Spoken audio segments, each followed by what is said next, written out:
mon pays va célébrer encore une fois, je vais dire, son indépendance le 30 juin de cette année même, puisque nous l'avons connu, nous l'avons su, nous l'avons vécu le 30 juin 1960. Alors on en parle aujourd'hui, mais qu'est-ce qui nous dérange? Qu'est-ce qui fait qu'aujourd'hui on en parle? Après autant d'années, est-ce que cette indépendance a un impact sur la vie des citoyens congolais? Là, je pense aux citoyens lambda qui ne sont peut-être pas dans les affaires.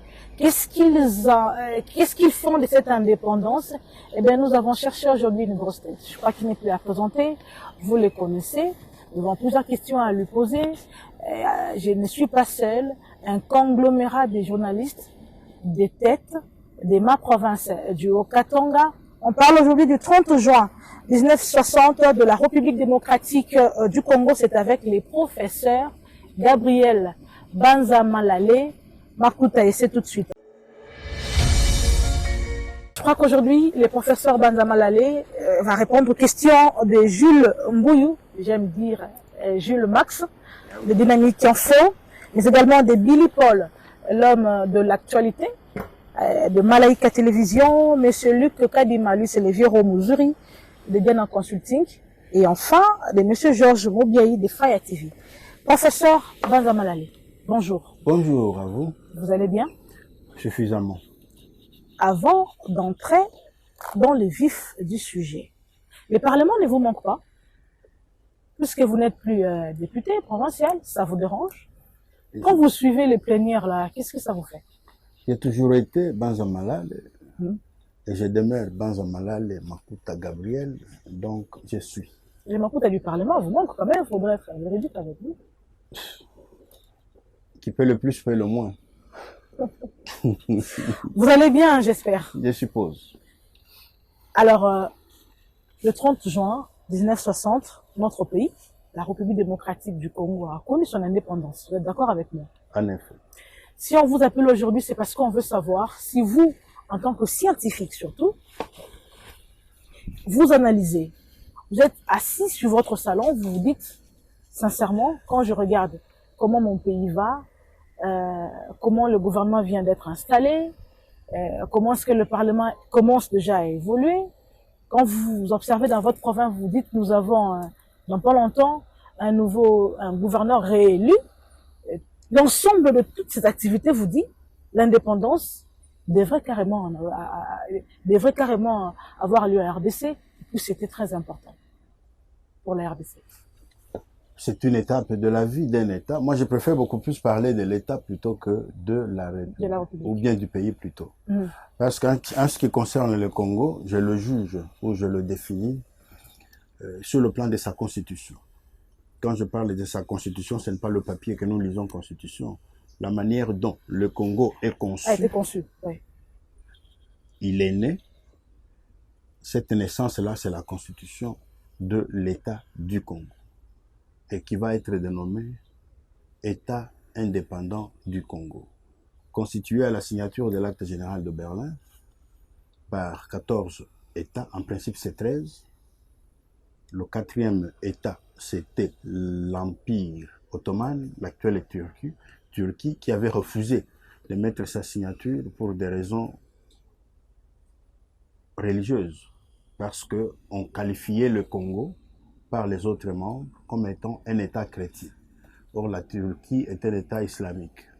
Mais on va convaincre, après beaucoup de débats, la Turquie l'Empire ottoman, pour dire c'est un État indépendant où s'appliquent tous les cultes, y compris aussi les cultes traditionnels. Donc vous les musulmans, vous y avez la place.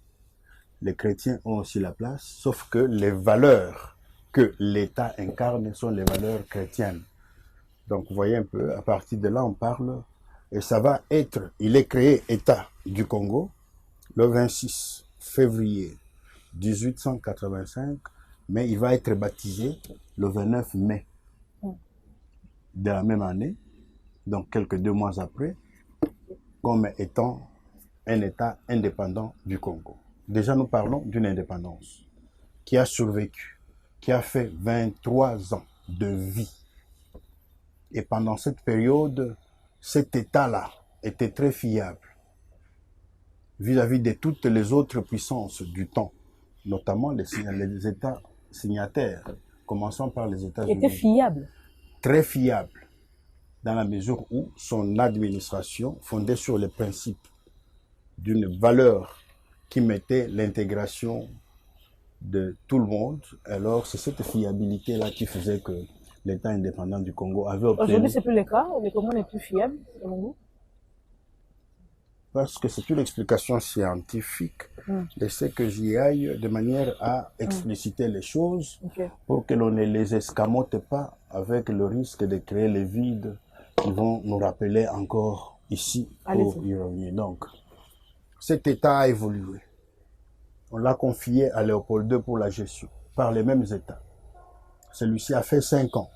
Il en a abusé parce qu'il a transformé cet État-là en une propriété privée. Le 2 août 1889, il signe un testament léguant cet État indépendant du Congo à la Belgique. Le testament va être découvert à la suite de la conférence générale de Bruxelles. On a finalement constaté qu'il était de mauvaise foi. On lui a retiré le pouvoir pour le remettre à un État. Donc, c'est l'État, la Belgique, qui devait diriger maintenant le Congo jusqu'à ce qu'il remettait la gestion de cet État-là au souverain primaire, c'est-à-dire à la nation congolaise, parce qu'elle avait encore besoin de son instruction. Fort malheureusement, la Belgique, influencée par la politique de prédation de Léopold II, va vouloir transformer le Congo en une colonie belge. Et ceci a créé des écueils tels que les gens, jusqu'aujourd'hui, pensent que le Congo fut une colonisation, enfin une colonie belge. Mais quand vous examinez tous les textes du temps, les textes juridiques, je voudrais bien préciser, la Belgique n'aura colonisé que la nation congolaise, mais elle n'aura pas colonisé son territoire. Elle n'aura pas non plus colonisé son pouvoir. Parce que le territoire était subdivisé en fédérations accordées à des compagnies, notamment le comité et la compagnie du Katanga, la compagnie de Grand Lac et le comité national du Kivu, ainsi que Inga, celle que Mobutu va consacrer comme Inga. Donc, tout ça avait un pouvoir, devrait avoir un pouvoir notamment ici dans le Katanga, le comité spécial du Katanga, qui était totalement indépendant du pouvoir politique colonial belge.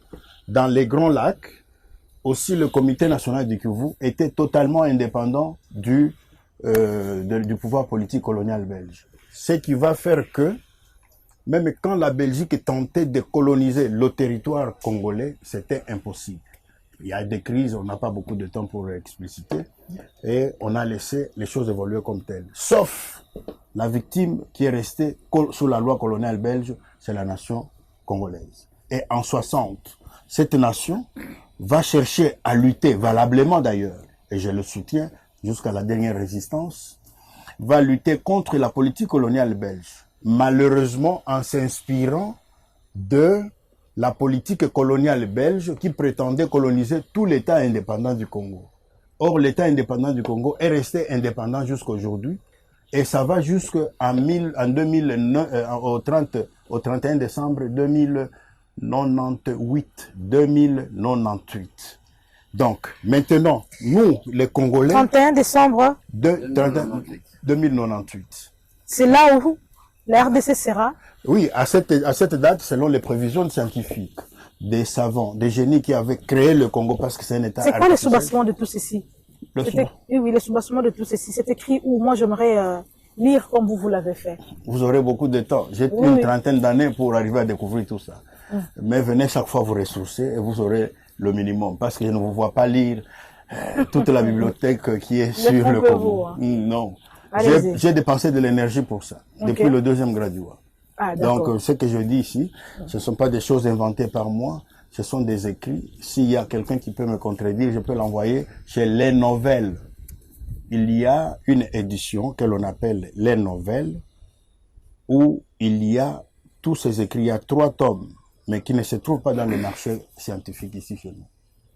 Donc, si vous cherchez la source, c'est un peu ça. Donc, c'est pour vous dire que en 60, quand nous cherchons l'indépendance, à juste titre, c'était pour lutter contre la politique coloniale belge. Et en ce moment-là, nous nous fondons sur le droit international onusien de 1945, où on consacre le principe de l'autodétermination, c'est-à-dire le chapitre 11, qui consacre le droit des peuples à disposer d'eux-mêmes. Et c'est valable. Malheureusement, nous nous fondons aussi sur la politique générale africaine que l'on va appeler le panafricanisme, qui est venu de la conférence d'Accra du 5 au 14 décembre 1958, où les Africains se disent non, nous devons avoir l'indépendance. Et en ce moment-là, quand les Africains décident comme tel, tous les États d'Afrique aujourd'hui étaient placés sous l'empire de leur puissance coloniale. Exception faite de l'actuel Libéria, exception faite de la République arabe sahraoui démocratique, exception faite de la République du grand roi Salomon, c'est l'Éthiopie, et exception faite du Congo. Parce que nous, on n'a pas été l'État comme tel. C'est pourquoi j'évitais que l'on parle du pays, que je parle de la République, mais que l'on parle de l'État.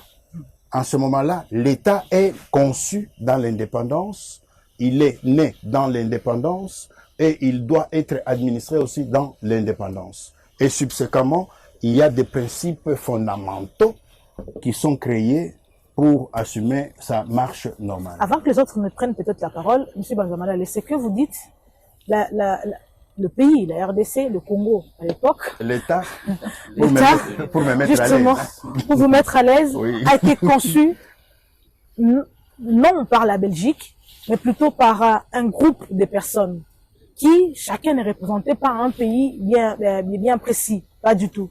Plutôt, la Belgique n'a hérité, justement, après cette concession, justement, de cet État, d'un pays que nous pouvons aujourd'hui appeler la nation. Mais vous ne pensez pas qu'aujourd'hui, ce que nous vivons, moi j'aimerais que nous restions dans l'actualité, que nous parlions maintenant là du gouvernement qui est mis en place, que nous parlons de ce que nous vivons maintenant, pour justement chuter là, puisque dans pas longtemps, nous allons célébrer quand même l'indépendance. Voilà pourquoi on vous invite aujourd'hui. C'est que ce que nous vivons aujourd'hui dans l'actualité, il y a, les gouvernements traînent, il y a un problème social justement en RDC, il n'y a pas d'eau potable, il n'y a pas de courant dans certains coins.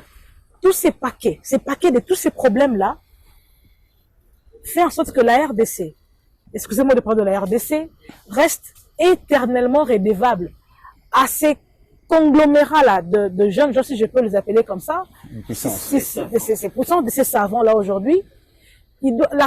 Notre nation ici doit rester éternellement redevable à ces gens-là. Nous devons éternellement également tourner le dos à la Belgique, qui a hérité plus tard de cette nation. Qu'est-ce que nous devons faire? Ce que nous vivons aujourd'hui, c'est juste les retombées de ce que ces gens-là ont décidé à notre place. Avant que Jules ou Luc Kadima prennent la parole.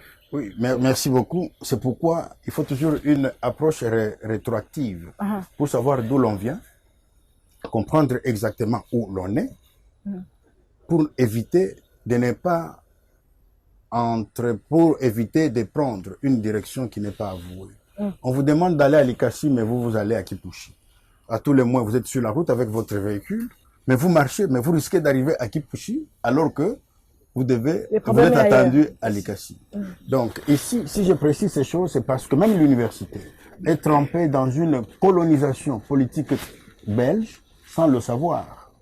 Or, c'est l'université qui devait apporter la lumière de toutes ces choses. L'université, c'est vous, bien entendu, vous êtes professeur. Je m'appelle professeur Banzamala. L'université, c'est une structure dans laquelle nous sommes, où je ne suis pas seul.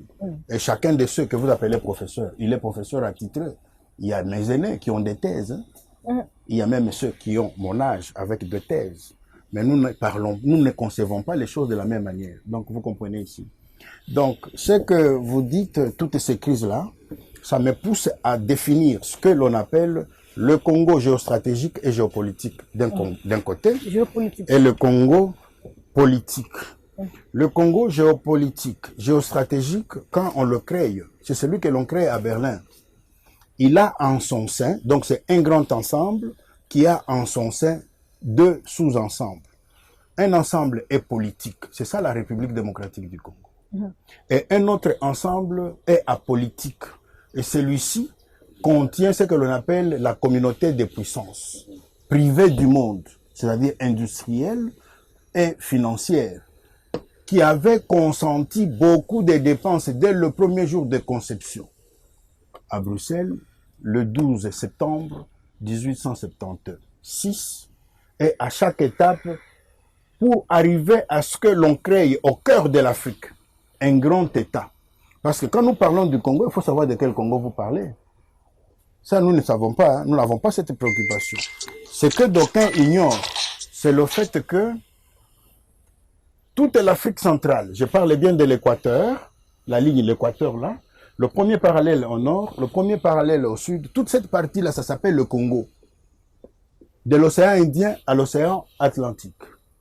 C'était conçu comme étant le point de départ pour trouver les capitaux dont on a besoin à l'effet de participer à la délivrance de l'homme noir de la traite des esclaves, de l'homme noir de tout ce qu'il y avait comme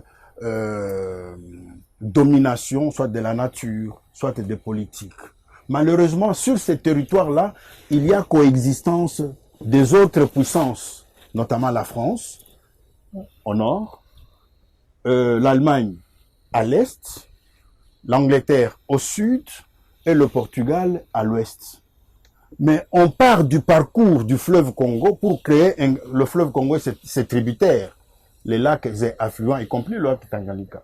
On se donne l'idée, on l'a, c'est qui? C'est quoi? Ce sont les savants, les génies et les scientifiques d'Europe et des États-Unis. Il n'y a pas de politique là-dessus. Il n'y en a pas. Ils se mettent ensemble pour créer cet État-là qui doit garder le leadership au cœur de l'Afrique. Donc c'est ça qui va être déclaré l'État indépendant du Congo. Et à ce titre, il ne doit pas être soumis ni au système, ni au régime politique d'un quelconque État, sauf si il y a consensus.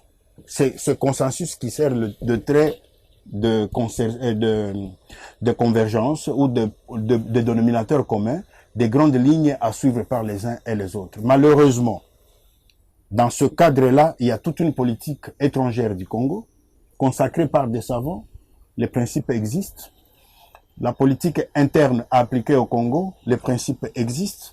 Il y a même les principes généraux à appliquer au sens de son administration. Les principes existent, mais on n'en tient pas compte. On tient plutôt compte de ce que la Belgique a eu à nous laisser. Dommage, nous sommes encore sous les bottes de la politique coloniale belge. Professeur, ouais. J'aimerais bien qu'on revienne un peu sur cette question parce que je crois qu'aujourd'hui nous aurons pour la toute dernière fois la réponse. Les gens estiment que l'indépendance demandée par Lumumba était précipitée. Et obtenue. Oui, était précipitée. Il fallait qu'on attende un peu pour que finalement l'État Congo ait son indépendance. Qu'est-ce que vous dites? Oui. C'est une question un peu complexe, sinon le travail si somptueux, celui de Lumumba, risque d'être maintenant effacé. Et je pense, tout le monde a l'idée en tête d'un État politique. Donc vous comprenez. Or le Congo est à la fois politique et non politique. Nous sommes différents de tous les États du monde sur cette terre des hommes. C'est pourquoi nous, c'est-à-dire le professeur Banza, et son maître, le professeur Nguyandila, nous parlons d'un État qui est conventionnel, placé sur un régime international sui generis. C'est un État qui est créé avant, ou plutôt après, le droit des gens. Or, c'est le droit des gens qui consacre la politique coloniale dans le monde, principalement ici en Afrique. Et c'est de là que viennent tous les autres États aujourd'hui, qui vont être délivrés pour être indépendants grâce à la Charte des Nations Unies de 1945. Je venais d'en parler.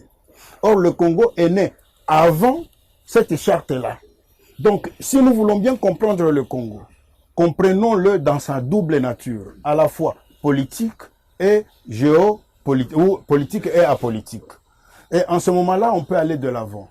À l'âge où Lumumba faisait son combat, moi je pense que n'importe qui lui donnerait raison parce qu'il n'avait pas encore été à l'université. Je ne sais pas s'il avait même la chance de pouvoir y aller, compte tenu de la formation qu'il avait obtenue. Je ne pense pas. Donc, lui, venant d'Accra, de la conférence d'Accra, à quoi je venais de faire allusion, sous la coupe de Kwame Nkrumah, où il va dire, où il va être dit que nous voulons être nous-mêmes et non ce que les autres voudraient que nous soyons. Donc, vous comprenez. Et quand il vient ici, il tient le même discours.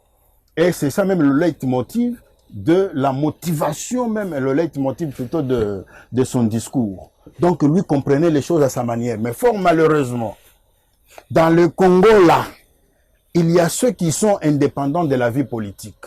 Les puissances privées à quoi je suis en train de faire allusion sont attachées chacune d'elles à une nation bien déterminée. C'est pourquoi nous parlons de sociétés multinationales. Donc ne venez pas avec une politique qui va les subjuguer. Ils ne vont pas accepter. Venez dans le cadre des business. Comme on le dit aujourd'hui, nous allons faire le partenariat win-win. On dit win-win. J'ai tenté de le présenter au Japon. On m'a pratiquement...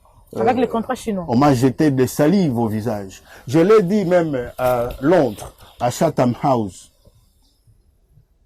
On ne m'a pas compris. Vous allez parler de contrats chinois, on va vous donner 50% et les Chinois vont gagner 50%. C'est une bêtise ça. Parce que les savants avaient conçu que les Congolais restent avec 2 tiers, c'est-à-dire plus ou moins 75%. Donc vous comprenez? Pourquoi? Parce que si vous donnez aux Chinois et aux Chinois seuls, ils vont être puissants, davantage puissants sur les autres grâce aux potentialités qui existent au Congo, alors que celles-ci rentrent dans la réserve internationale, si pas mondiale. Donc vous comprenez? En ce moment-là où on décrète l'indépendance, de là jusqu'aujourd'hui à 64 ans, l'université devait corriger quand même les tirs. Nous avons vu Mao Tse-tung, il est mort. Mais après sa mort, on a quand même corrigé les erreurs qu'il a commises et la Chine s'est remise sur les rails de manière à faire de la Chine aujourd'hui la puissance qui rayonne dans le monde. Donc, nous avons une paresse intellectuelle qui est criminelle. L'homme congolais. Donc, qui est criminel. Nous sommes en train de nous tuer sans nous en rendre compte. Moi, je suis universitaire. Dieu va m'appeler, c'est pas aujourd'hui, demain, mais je suppose que ce sera dans 50 ans. Oui, je suppose que ce sera dans 50 ans. Mais rassurez-vous que ce que nous sommes en train de dire là, c'est avec des larmes qui coulent dans notre cœur parce que nous ne savons pas définir le Congo, c'est quoi. Si tout le monde comprenait que nous devons nous mettre sur la piste ou sur la chaussée géopolitique, géostratégique, qui est une puissance. Parce qu'en 60, le résultat c'est quoi? Le Congo était un État émergent, comme on veut bien le dire. Le pays émergent. En Afrique, nous étions le premier. Même le Canada était après nous. Mais depuis que nous gérons ça sous la vision politique, alors exclusivement politique, quelles que soient les réformes que l'on a faites depuis jusqu'aujourd'hui, même moi, si on me demande d'être à la tête là, aujourd'hui, sous l'impulsion de la même démarche politique de l'indépendance, rassurez-vous, les mêmes causes vont produire les mêmes effets. Vous voyez, le président Fachi, il est en train de sillonner. Moi, je crois que ce n'est pas pour le plaisir de faire le tourisme comme d'aucuns le pensent.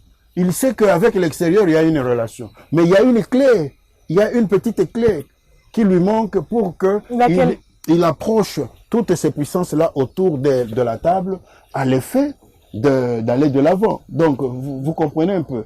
Même lui, moi, je peux le combattre pour le remplacer. Je le combats, il fuit, il me laisse le pouvoir. J'aurai les mêmes problèmes. Parce que les mêmes causes vont produire les mêmes effets. Il n'y a pas de Congo puissant si les deux composantes ne sont pas en partenariat. Lisez les actes qui ont complété l'acte général de Berlin du 23 au 26 février. Ce sont ces actes-là qui vous montrent la pertinence du partenariat entre la composante politique et la composante non politique. Or, aujourd'hui, nous avons écarté la composante non politique, nous sommes restés dans la composante politique, qui pourtant est stérile. Et les hommes plus forts là-bas, enfin, la force se trouve simplement dans le chef de l'État, dans le Premier ministre. Professeur, regardez mon regard, professeur. Vous êtes patriote. Hein? vous êtes professeur d'université, des universités ou d'universités qui donnent cours dans des facultés. Tout ce que vous racontez ici, c'est bénéfique pour notre nation, notre État, notre pays. Alors, vous êtes connu kabyliste. Pourtant, Félix Tshisekedi, président de la République, pouvait bénéficier, avoir quelqu'un comme vous à côté, qui a fait des recherches depuis G2 jusqu'à ce jour. C'est-à-dire, vous connaissez le Congo, vous connaissez ce que plusieurs qui rôdent autour du président ne connaissent pas. Comment faire avec cette étiquette kabyliste pour approcher Félix Tshisekedi? Est-ce qu'il doit vous appeler? Et s'il appelle, vous allez répondre? Parce que déjà, c'est connu. Même des enfants de primaire savent que ce papa est kabyliste. Comment faire pour sauver la nation congolaise? Merci beaucoup. La première des choses, pour répondre relativement à la question, ce sont des choses que nous enseignons. Ceux qui en ont besoin, ils viennent à la faculté, se mettent dans les bancs, nous enseignons. Ils vont y accéder, donc c'est ouvert à tout le monde. Nous avons besoin effectivement que nous formions une classe d'intellectuels congolais qui connaissent ces choses-là. Il m'appelle à titre individuel. Ce n'est pas la première fois qu'il m'a appelé. Donc vous comprenez, quand il reçoit les leaders katangais à la cité de l'Oiwa chez lui, il m'a vu parce qu'on se connaît personnellement. On a une très bonne relation, lui et moi. Nous avons plusieurs fois parlé et mangé ensemble. Donc vous comprenez, ce n'est pas un homme étrange par rapport à moi et vice-versa. Il a demandé à son protocole Kangoudja. Donc venez avec lui le samedi. Malheureusement, le vendredi, je devais prendre mon bateau, mon train, mon avion pour venir à Kinshasa. Moi, je suis kabyliste, vous le dites si bien. Mais que je sois encore dans les draps de Tshisekedi, de Sito, c'est quand même un peu prostitué de ma part. Oh, je ne voudrais pas être prostitué. Pourquoi? Parce que mon attachement à Kabila... Vous pensez que ce mot-là est bien placé? Je le dis à juste titre. Oui, justement. Je le dis. Non, il ne faut pas avoir, comme on le dit, deux maris. Vous terminez avec l'un, aussitôt, il n'est pas encore pourri, vous vous attachez à un autre. C'est pas correct. Donc, ce qu'il faille bien, c'est de comprendre que on se connaît, il peut à tout moment m'appeler s'il y a un travail, il peut me le confier à titre patriotique, on le ferait sans embâche. Mais néanmoins, par rapport à la question telle que vous la posez ici, et je trouve que la matière est tellement abondante. Aujourd'hui, il a un entourage des juristes, mais tous les juristes n'ont pas la même dimension, comme tous les scientifiques n'ont pas tous la même dimension, parce que le domaine des recherches ne sont pas les mêmes. Mais il y a les gens qui ne vont pas accepter que je sois là, à ses côtés pour lui dire ceci ou cela. Et pourtant, s'il en a besoin, nous sommes à la faculté, nous enseignons. Donc là, je ne refuse pas. Le fait que l'on l'enseigne publiquement, tentaculairement, donc on est disposé à servir la nation. Et ceux qui sont attentifs, ils suivent et ils gagnent. Je m'attache à Kabila, personnellement. Pourquoi? Parce que c'est Kabila sur la filière politique de qui j'ai trouvé la grâce de découvrir beaucoup d'évidences juridiques sur le Congo. Pourquoi? Parce que moi je parle de la géostratégie, de la géopolitique. Tout son entourage à Kabila, mes chefs notamment, ils n'étaient pas d'accord avec moi. Mais lui seul, ça m'a surpris dernièrement quand il présente sa thèse à Johannesburg. Nous avons vu la photo. Il parle de la géopolitique, de la géostratégie. Et la question me vient en tête, mais ce monsieur, aujourd'hui qu'il est scientifique, en herbe, il parle de la géostratégie, de la géostratégie, de la géopolitique. Lui qui est nationaliste de la race des Lumumbistes, notamment son père, Laurent Désiré Kabila. Lui qui est panafricaniste ou panafricain de la race des Kouma. Comment est-ce qu'il va traiter de la matière qui va concilier la Chine, la Russie et les États-Unis? Qu'est-ce qu'il va... C'est ce qui m'intéresse dans sa recherche, dans son étude. Où est-ce qu'il va trouver la réponse si ce n'est que dans le Congo? Parce que c'est le Congo qui est l'état de mondialisation. Là où on crée le Congo, la Russie a signé. Là où on crée le Congo, l'Amérique a signé. Toutes les puissances ont signé, exception faite de la Chine. Mais il y a quand même une fenêtre pour la Chine. Et pour la Chine, c'est l'article 34 de l'acte général de Berlin. Donc, pour vous dire ici que l'étude là qu'il est en train de faire me convainc au plus haut niveau, au point que je me rassure, je ne peux pas m'éloigner de lui. C'est pour des raisons doctrinales, scientifiques, que je m'attache à lui. Ce n'est pas que je suis un kabiliste politiste. Je suis plutôt kabiliste scientifique. Et puis de Joseph, parce que lui et moi, nous semblons cheminer en regardant les choses dans le même sens de la géostratégie de la politique. C'est à cause de tout ça que, justement, Luc Alimaga Boussé continue. C'est à cause de tout ça là que, bon, moi je dis que vous fermez la porte à la République parce que, c'est vrai, vous enseignez à l'université, mais le champ est réduit. Que de rencontrer seul à seul le chef de l'État, peut-être avec son cabinet restreint, que vous puissiez en parler. Professeur Banzamalale, moi je suis rassurée, je suis certaine, convaincue, que ce cabinet a besoin de ce que nous ici nous entendons. C'est vrai, c'est plus crédible, c'est plus beau, ça serait de la, il y aura de la beauté de voir aujourd'hui le professeur Banzamalale reçu par le chef de l'État avec son cabinet pour justement en parler. Cette question d'indépendance. Moi, je reste dans ces mots indépendance, puisque vous dites, quand on parle du Congo, les États-Unis est là. Quand on crée plutôt le Congo, les États-Unis est là. La France également est là. Moi, je me dis à la fin que la RDC n'est pas aussi indépendante. Indépendante plutôt qu'on le dit. Non, son indépendance est liée au fait que sa gestion ne doit pas être dictée par un système préexistant, un régime politique préexistant. Il faut un consensus. La France a sa politique étrangère. Tout à fait. L'Amérique a sa politique étrangère. Ils ont chacun de tous ces États-là que j'appelle les puissances, leur système et leur régime. Mais le dénominateur commun, c'est ce que nous appelons le Congo. Donc c'est ce que nous appelons le Congo. Donc, pour arriver à ça... Répondez carrément à la question, mais non, voilà il ne faut pas donner l'impression que vous avez organisé l'émission pour que nous puissions jeter un jet de dés, comme on le dit, au président de la République. Pas du tout. De manière... Non, il ne faut pas que ça... Non, si je peux terminer, s'il vous plaît. Allez-y. Oui, il ne faut pas que ça donne cette impression-là. D'accord. Je ne suis pas chômeur. Mais seulement ça nous inquiète. Parce qu'on a l'impression que la politique commence à détruire par moments. La politique n'avantagie pas le pays. Parce que vous ne pouvez pas accéder facilement à Félix Tshisekedi. Pourtant, vous êtes un patriote scientifique qui peut facilement donner ses avis au cabinet du président pour que nous puissions...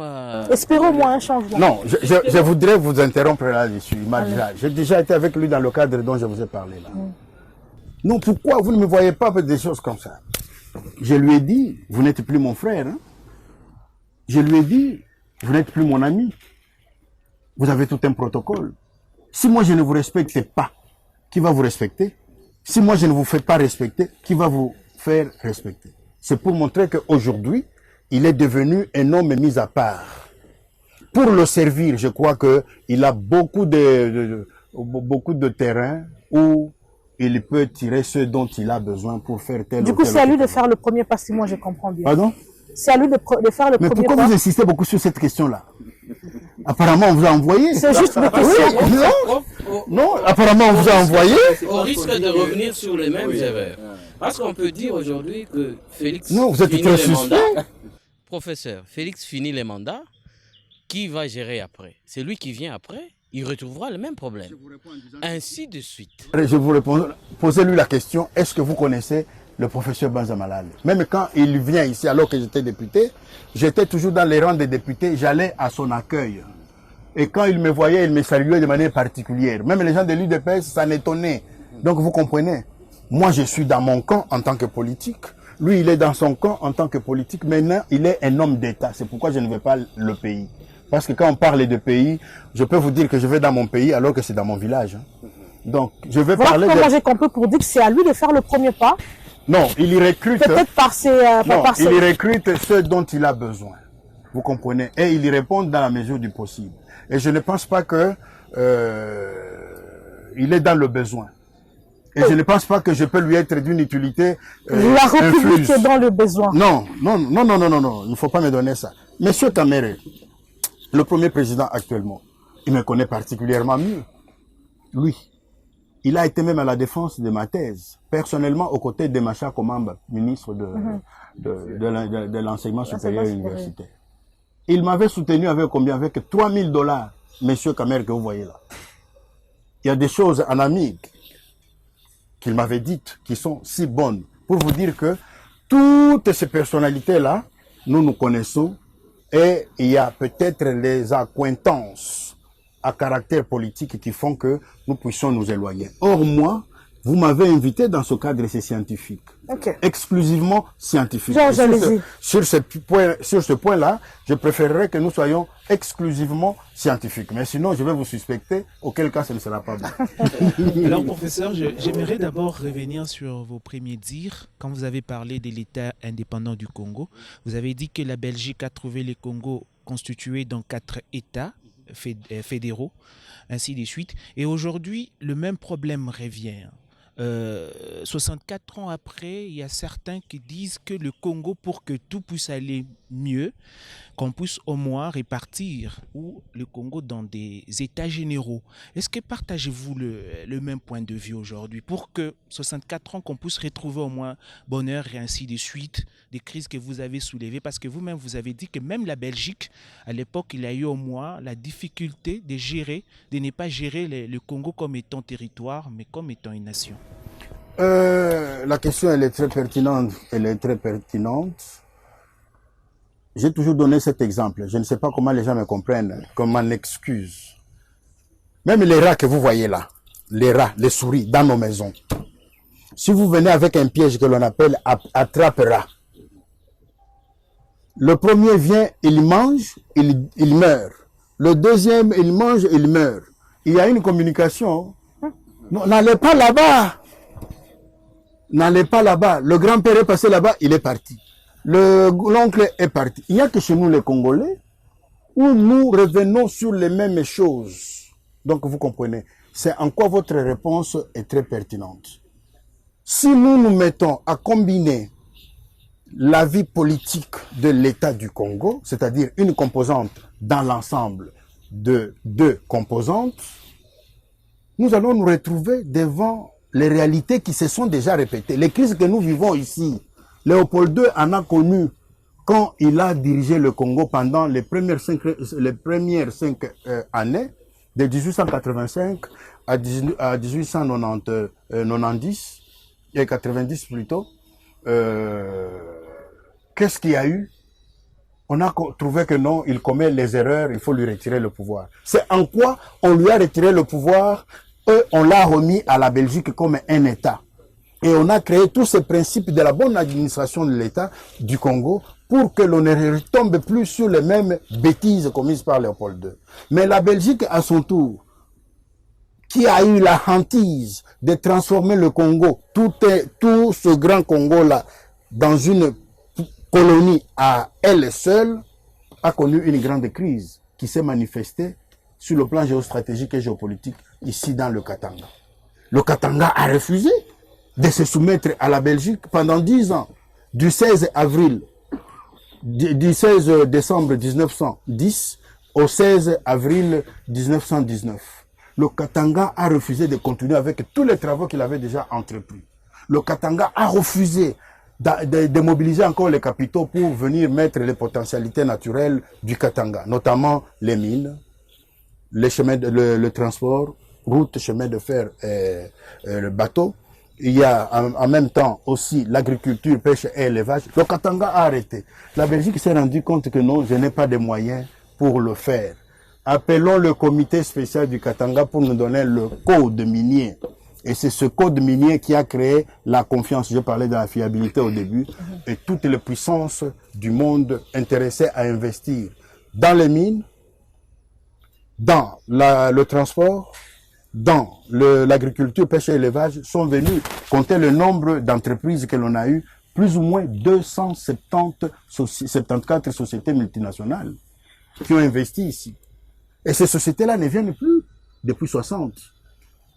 il y a aussi dans le Kivu, dans les Grands Lacs, le 13 janvier 1800 et 1928, une pléiade de sociétés qui sont venues conclure des contrats de partenariat avec le Congo. Ce qui a fait 136 sociétés. Au jour de la signature, comptez-moi maintenant le nombre de sociétés multinationales qui arrivent ici. Monsieur le professeur, Oui. Si je peux terminer d'abord. Oui, allez-y. Oui. Comptez le nombre de sociétés multinationales que nous avons ici depuis 60. Zéro. Comment est-ce que tous ces finalistes qui sont dans les universités peuvent avoir de l'emploi? Donc, pour vous dire que si vous lisez Boabawaka Yembe, il vous parle de plus ou moins 430 sociétés multinationales qui ont disparu. Aujourd'hui, ne donnent plus l'argent que l'État-administration. Oui, je suis à vous. Voilà, je reviens toujours à ce que vous aviez parlé donc, de la constitution de l'État. Vous avez l'État indépendant du Congo en 1800, déjà en 1800. Mais pourquoi cette indépendance n'était pas d'abord considérée pour que nous arrivions en 1960 et que le Lumumba réclame à nouveau l'indépendance?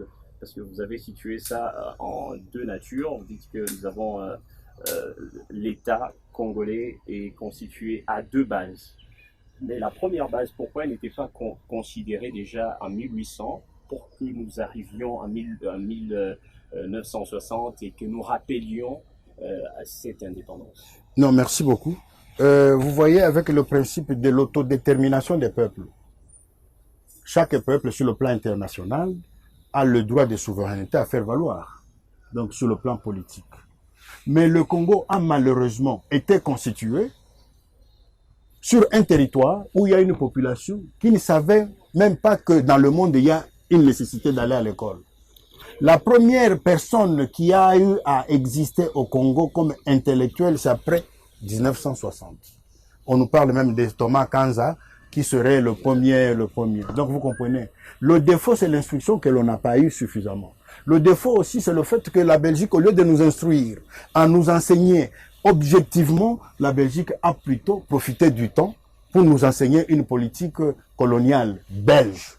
Or, cette politique coloniale belge nous met nous sous la loi de la domination et on n'est pas une puissance. Or, la capacité d'une puissance, d'un État, est celle d'assurer à la fois la paix, la sécurité et le développement de sa population.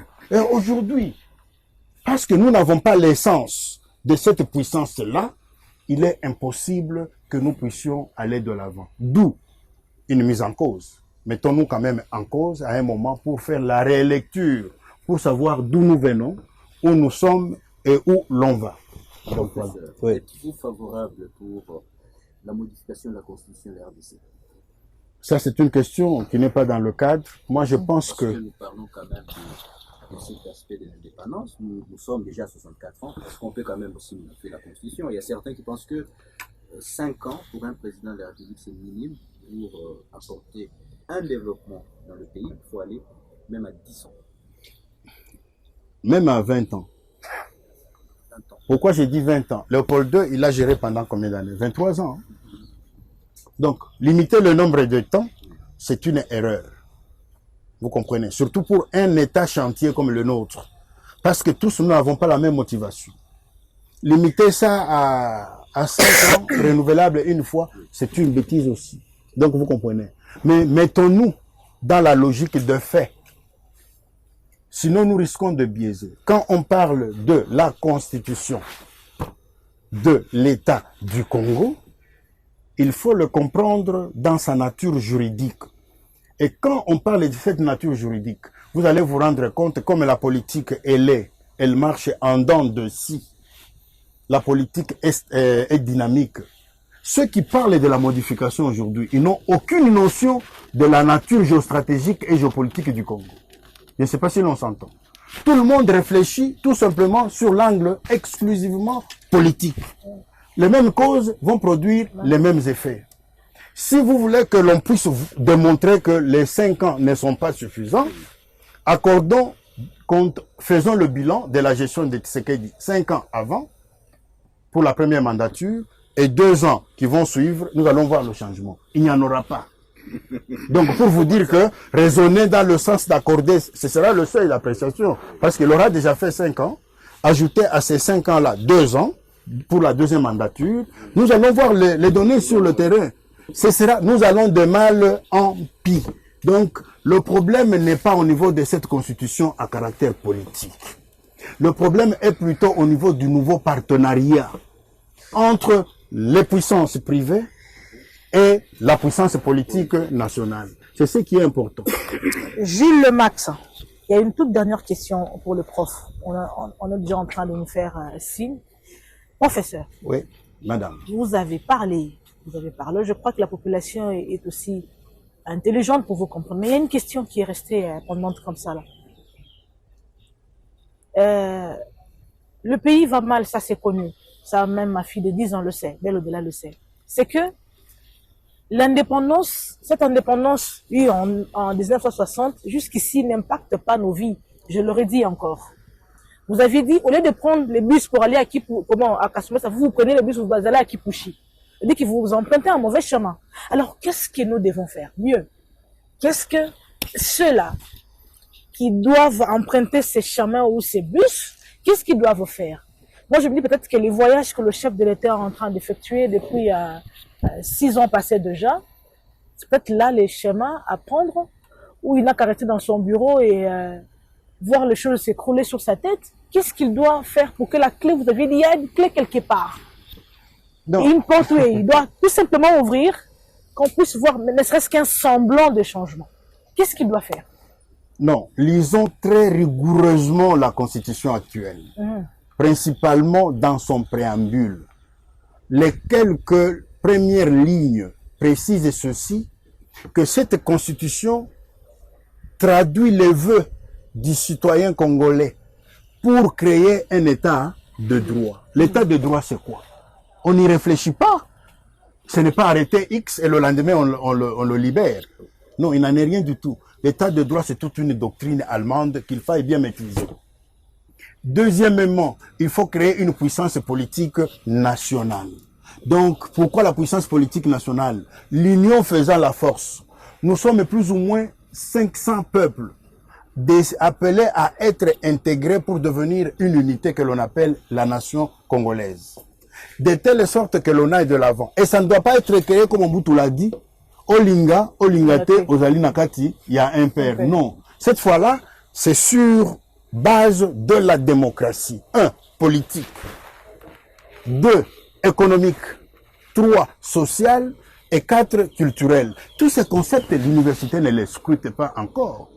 Et pourtant, il s'agit du nœud du problème. En fait, parce qu'on parle d'un changement à venir, malheureusement, il est mort. Que la mort soit maudite encore une fois, parce que ce que dit Wamulumba est mort.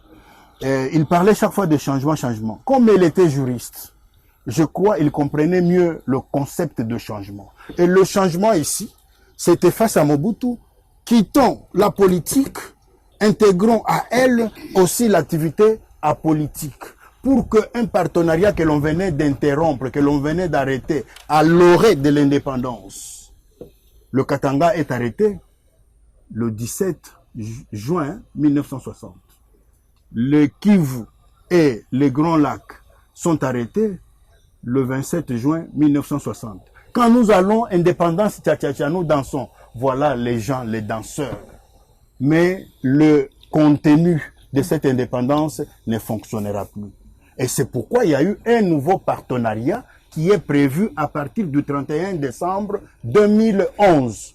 Et Joseph Kabila a préparé le lit sur lequel devaient dormir tous les savants congolais, réfléchir là-dessus pour que l'on sache comment mettre les bases d'un nouveau partenariat. C'est ça l'accord global. C'est ça l'accord global et inclusif de Sun City. Vous les Congolais, mettez-vous d'abord ensemble. Faites-vous une unité. Écartez vos divisions à caractère politique. Et on a créé même une constitution qui est comme un pont sur lequel on doit passer pour arriver au point où les résultats escomptés vont être donnés, ceux de la création d'un état de droit, de la création de la puissance politique nationale, et cette politique nationale fondée sur la démocratie, comme je venais de le dire.